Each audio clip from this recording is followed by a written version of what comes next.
খুলনায় সন্ত্রাসীদের বোমা হামলায় নিহত ২১-এ পদকপ্রাপ্ত নির্ভীক সাংবাদিক হুমায়ুন কবির বালুর ২০তম মৃত্যুবার্ষিকী নানা কর্মসূচির মধ্য দিয়ে পালিত হয়েছে। আজ ২৭ জুন সন্ত্রাসীদের বোমা হামলায় নিহত ২১-এ পদকপ্রাপ্ত নির্ভীক সাংবাদিক খুলনা প্রেসক্লাবের সাবেক সভাপতি ও দৈনিক জন্মভূমির সম্পাদক হুমায়ুন কবির বালুর ২০তম মৃত্যুবার্ষিকী। দিনটি নানা কর্মসূচির মধ্য দিয়ে পালিত হচ্ছে। পেশাজীবী সাংবাদিক সুরক্ষা মঞ্চ খুলনা শহীদ ডাক্তার মিলন চত্বরে হুমায়ুন কবির বালু হত্যা মামলা পূর্ণ তদন্ত ও বিচারের দাবিতে মানববন্ধন কর্মসূচি পালন করে। মানববন্ধনে সভাপতিত্ব করেন সংগঠনের আহ্বায়ক এস.এম. হাবিব। এ সময় নেতারা বলেন, এই হত্যার সুষ্ঠু বিচার না হওয়া পর্যন্ত আমরা মাঠ ছাড়ব না। পূর্ণ তদন্ত সহ আমরা এই মামলায় প্রকৃত যারা খুন করেছে, যারা খুনের সাথে জড়িত, তাদের আইনের আওতায় এনে তাদের বিরুদ্ধে সর্বোচ্চ শাস্তির দাবি জানাচ্ছি। বর্তমান সরকার মুক্তিযুদ্ধের পক্ষে সরকার এবং হুমায়ুন কবির বালু ছিলেন একজন মুক্তিযুদ্ধের সংগঠক। সেই দৃষ্টি করে আমরা মনে করি যে সাংবাদিক হুমায়ুন কবির বালুর এই হত্যা মামলার যারা নেপথ্যে গডফাদার, শুধু আইওয়াইস নয়, কোথায় কোন একজন সন্ত্রাসী এসে তাকে হত্যা করে চলে যেতে পারে না। আমরা মনে করি এই নেপথ্যের যারা কুশলা ছিলেন, যারা গডফাদার ছিলেন, তাদেরকে চিহ্নিত করে কোন তদন্তের মাধ্যমে তাদেরকে চিহ্নিত করে তাদেরকে আইনের আওতায় আনতে হবে এবং তার পরিবার যেন সুষ্ঠু বিচার পায়।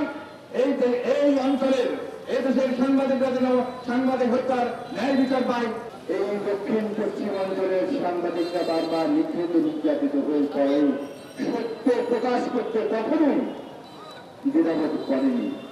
আমরা গণতন্ত্রের জন্য লড়াই করেছি, আমরা সংবাদপত্রের স্বাধীনতার জন্য লড়াই করেছি, ন্যায় বিচারের জন্য লড়াই করেছি। খুলনার সংবাদপত্র জগতে সবসময় ন্যায় এবং প্রতিষ্ঠায় বলিষ্ঠ ভূমিকা পালন করেছে। আমাদের দাবি, হুমায়ুন কবির বালুর যে হত্যার বিচার হয়েছে হাস্যকর, সেই বিচারকে আমরা প্রত্যাখ্যান করছি।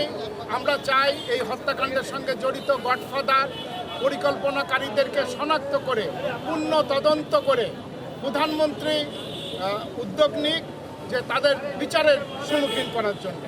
এবং আমরা সকল পেশাজীবী সাংবাদিকরা হুমায়ুন কবির বালুর পূর্ণ তদন্ত এবং বিচারের দাবি করছি এবং আমরা যতদিন বিচার না হবে ততদিন আমরা মাঠ ছাড়ব না।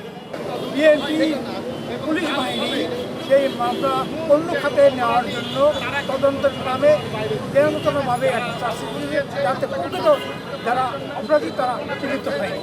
আমরা তাই বারবার বলেছি, অসময়ে বলেছি, আজকেরও বলছি যে আমরা চাই প্রকৃত যারা তদন্ত করে যারা সত্যিকারের দোষী এবং যারা মাস্টার মাইন্ড ছিলেন, যারা প্ল্যান করেছেন, তাদেরকে খুঁজে বের করে শাস্তির আওতা আনতে হবে।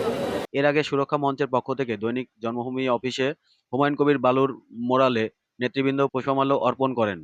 এছাড়া দৈনিক জন্মভূমির পক্ষ থেকে দোয়া মাহফিল সহ নানা কর্মসূচি পালন করা হয়। শেখ রাসেল, আর নিউজ, খুলনা।